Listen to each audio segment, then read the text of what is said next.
the right wing the House has been trying to repeal it, and has, as of today, actually took their 41st vote to repeal it.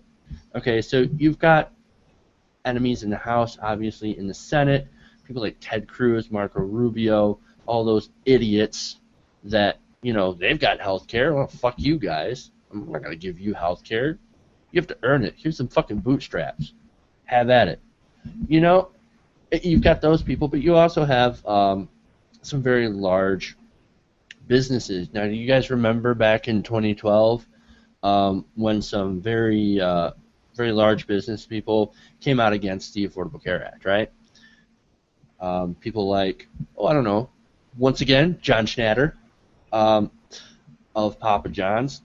Now, like I had mentioned before, he lives in a castle, right? And he says, he's basically been saying, I'm going to have to bring everybody to part-time. Obamacare, it's going to ruin me. It's going to ruin me. Well, he made $3,278,000 last year, and that's, of course, after giving himself a $1 million bonus. How much do you think that health care is going to ruin him? Yeah, he won't even be affected by it. 14 cents per pizza would be added on. But I'm not done. CEO of McDonald's, Don Thompson, made $13.8 million last year. $13.8 million. And, of course, McDonald's stridently against the Affordable Care Act. But I'm also not done. Boeing CEO, Jim McNerney, guess what he made last year as he was going out and campaigning against Obamacare? $21.1 million. The numbers speak for themselves, guys. You literally can't be sitting on that giant pile of money and say, nope, we cannot afford to give health care to our employers, or else we'll go broke. It's pure unadulterated greed.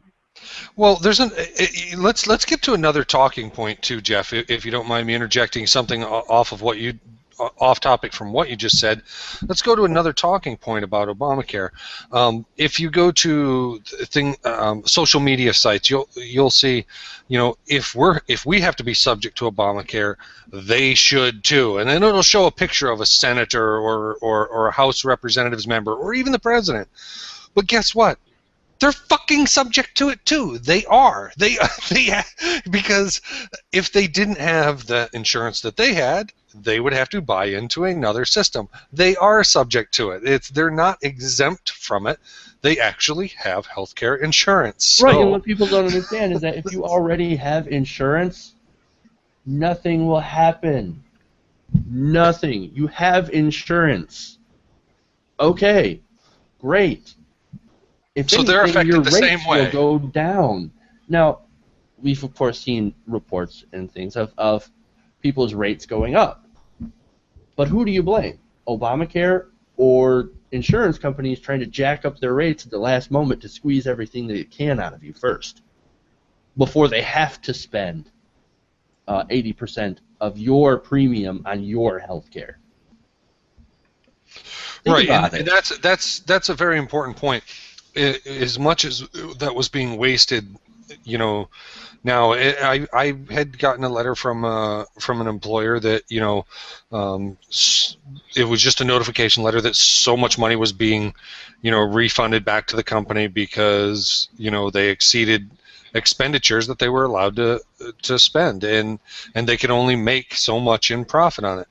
There's absolutely nothing wrong with that. That's the kind of regulation you want in the country, the kind of regulation that makes sense, that says, hey, look, there's a point where too much is too much, And you have to start spending the premiums that we pay you into actually taking care of us, because that's what we pay for. That is a service that we pay for. And I want to get the most out of my service that I pay for that I can. It makes sense. You should get what you pay for. Yeah, I don't believe in for-profit healthcare at all. I think that's a joke.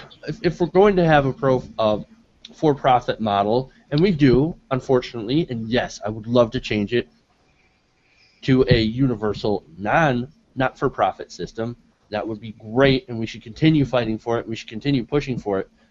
But if we're at the system that we are now, I at least want my premiums to go mostly for me.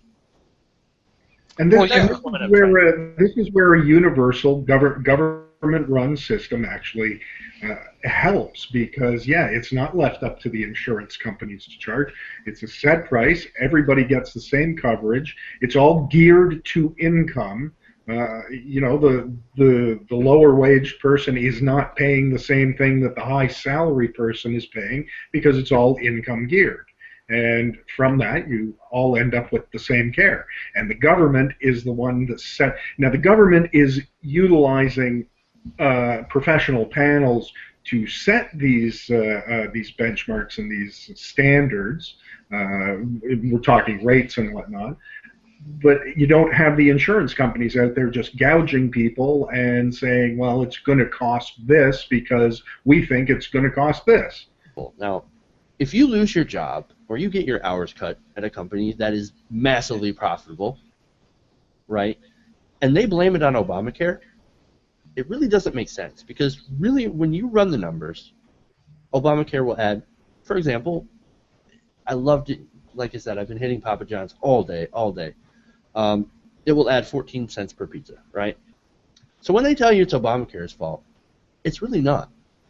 It all comes down to greed. Pure, unadulterated